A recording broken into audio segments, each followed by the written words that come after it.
সংসদের সদস্যদের কাছে এই দেশের ব্যাংকগুলোর পাওনা হচ্ছে 11,356 কোটি টাকা। ঋণ খেলাপিদের এই সংসদে দাঁড়িয়ে বলতে হচ্ছে বাংলাদেশে টোটাল মন্দ ঋণের পরিমাণ 6,44,000 কোটি টাকা।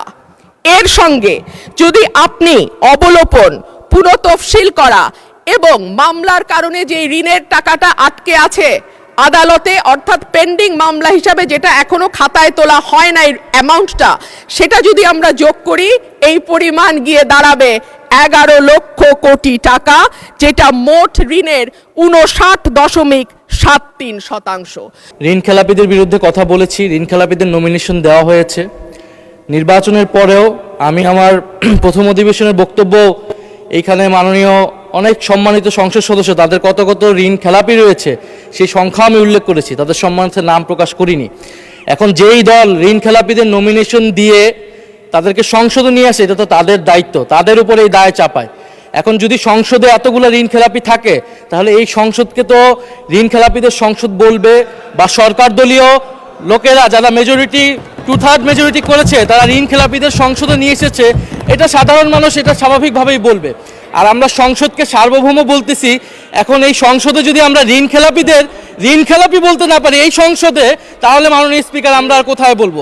ফলে মাননীয় স্পিকার আপনার কাছে অনুরোধ থাকবে যে যদি এই ধরনের শব্দ বলা হয়েও থাকে সেটা আসলে এক্সপান্ড হওয়ার মতো কোনো বক্তব্য নয়, বরং যারা ঋণ এই মহান জাতীয় সংসদকে আমরা জাতীয় সংসদের সকল সংসদ সদস্যদেরকে সম্মান প্রদর্শন করা আমাদের উচিত। আমি শুধু ইন্টারপ্রিটেশনটা দেব, কে কি বলেছেন সেটাতে যাব না।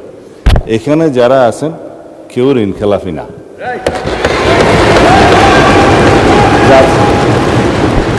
নির্বাচনী আইন, রিপ্রেজেন্টেশন অফ পিপুলস অর্ডার এবং অন্যান্য বিধিমালায় অনুসারে যারা ঋণ খেলাপি আদালত কর্তৃক সাব্যস্ত হবে, ঘোষিত হবে, তারা দে আর ডিসকোয়ালিফাইড, তারা এমপি হিসেবে নমিনেশন দিতে পারবে না, অবৈধ। নির্বাচিত হয়ে এসছে তার মানে ঋণগ্রস্ত হতে পারে, নট ঋণ খেলাপি। এখন যদি এখানে কেউ ক্লেম করে যে এই সংসদের ঋণগ্রস্ত ঋণ খেলাপিদেরকে নমিনেশন দেওয়া হয়েছে, এটা কোনো লিগ্যাল ইন্টারপ্রিটেশনের ঠিকানা। যাদেরকে নমিনেশন দেওয়া হয়েছে তাদের মধ্যে কারো কারো বিরুদ্ধে ব্যাংকের মামলা ছিল, অন্যান্য প্রাইভেট পক্ষের মামলা ছিল, সেগুলো ডিসপোজড অফ হয়ে গেছে ইন দ্য হাইকোর্ট। যখন হাইকোর্ট সুপ্রিম কোর্ট থেকে সেটা ডিসপোজড অফ হয়ে যায় এবং তাকে লেজিটিমেট ক্যান্ডিডেট হিসাবে ডিক্লেয়ার করা হয়, সে আর ঋণ খেলাপি নয় এবং তারা এখানে ইলেক্টেড হয়ে এসছে। এখন আমরা কেন বলছি এটা ঋণ খেলাপিদের সংসদ? কেউ কেউ ঋণগ্রস্ত হতে পারে ব্যবসা বাণিজ্য করতে যেয়ে, কিন্তু ঋণ খেলাপি হিসাবে যে এখানে ডিফেম করা হচ্ছে, it's a defamatory statement, it should B.